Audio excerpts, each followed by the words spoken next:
Vijayalakshmi Medical and General Stores, Bela. Chemist and Drugist all veterinary all general stores. सामग्री औषधि दुकान. Vijayalakshmi medical भरोसे की एक उम्मीद. हमारे मेडिकल शॉप स्थानांतर हो चुका है. अब हमारा पता है शिवाजी चौक गुन्नू होटल के बाजू में, मेन रोड, बेला. डॉक्टर की सलाह के अनुसार एक बार हमारे पास जरूर पधारे. वाजिबी दाम आपको आपके सेहत के अनुसार दवाइयां उपलब्ध मिलेंगी. धन्यवाद.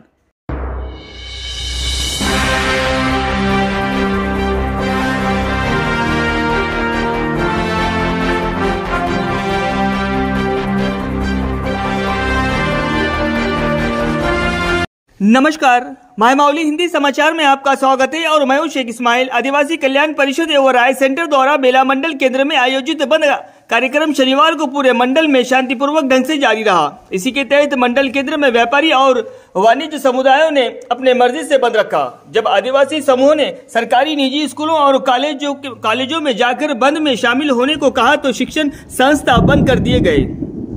बेला मंडल केंद्र के मुख्य चौराहों पर लोग या सड़कें बंजर दिख रही थी. मंडल केंद्र में किसी भी प्रकार की अस्वाभाविक घटना को रोकने के लिए जैनत सर्कल इंस्पेक्टर की देखरेख में कड़ी सुरक्षा की व्यवस्था की गई थी.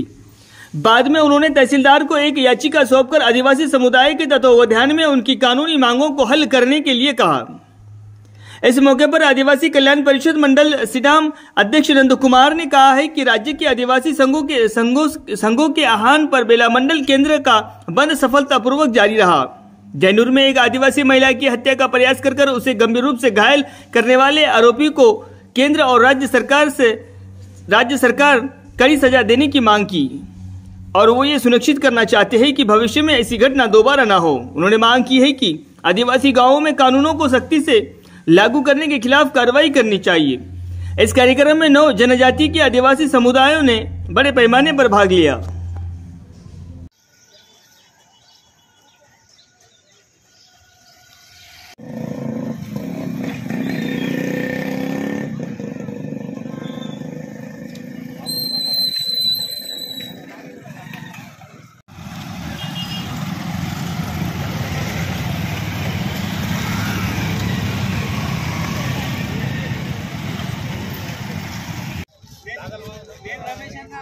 లోపల ఉంటాం.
బంద్లో పాల్గొనాలని కోరుకుంటున్నాను. ఓకేనా?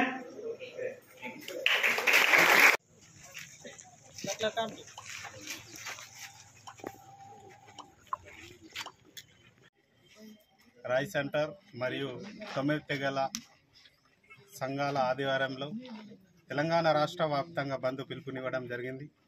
ఈ బంద్ పిలుపునికి బేల మండలంలోని వ్యాపారస్తులు మరియు ప్రజలందరూ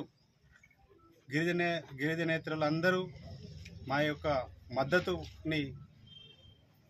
మద్దతుని స్వాగతించి మరియు బంద్కు పిలుపునికి సహకరించినందుకు చాలా ధన్యవాదాలు తెలుపుతున్నాం. ఈరోజు చూస్తున్నట్లయితే ఈ రాష్ట్ర ప్రభుత్వం కానీ కేంద్ర ప్రభుత్వం కానీ ఎలాంటి ఆదివాసుల మీద ప్రేమ చూపెడుతున్నాయో తెలుస్తుంది. ఈ రోజుకి దాదాపు 15-16 రోజులైనా కానీ కుమ్రంభీం జిల్లా జైనూర్ మండలానికి చెందిన ఒక ఆదివాసీ మహిళపై అన్యాయం జరిగి అత్యాచారం జరిగినా కానీ రాష్ట్ర ప్రభుత్వాలు చేస్తామనే తప్ప ఈ రోజుకి వారికి కఠినమైన శిక్ష వేయకపోవడం చాలా బాధాకరమైన విషయం. ఎందుకంటే ఈరోజు బాబాసాహెబ్ అంబేద్కర్ రాసిన చట్టాలు, ఈ చట్టాలను ఉల్లంఘించిన మన ఏజెన్సీ ప్రాంతాలలో వలస వచ్చిన గిరిజనేతరులు ఇవాళ ఆదివాసులపై జులుం చేయడం ఎంతవరకు కరెక్ట్ అని మేము సభాముఖంగా చెప్పదలుచుకున్నాం. ఎందుకంటే ఈరోజు భారత రాజ్యాంగంలో పొందుపరిచిన చట్టాలనే ఉల్లంఘిస్తున్నారు. మా ఆదివాసీ ఏరియాలలో వచ్చి బతుకుదెరకు వచ్చి మా యొక్క ఆదివాసీ మహిళలపై దాడులు చేస్తున్నారు. దీనికి ప్రభుత్వానికి కనిపిస్తలేదా? నాడు జరిగిన ఘటన చాలా బాధాకరం. మా యొక్క యావత్ ఆదివాసీ చింతిస్తుంది.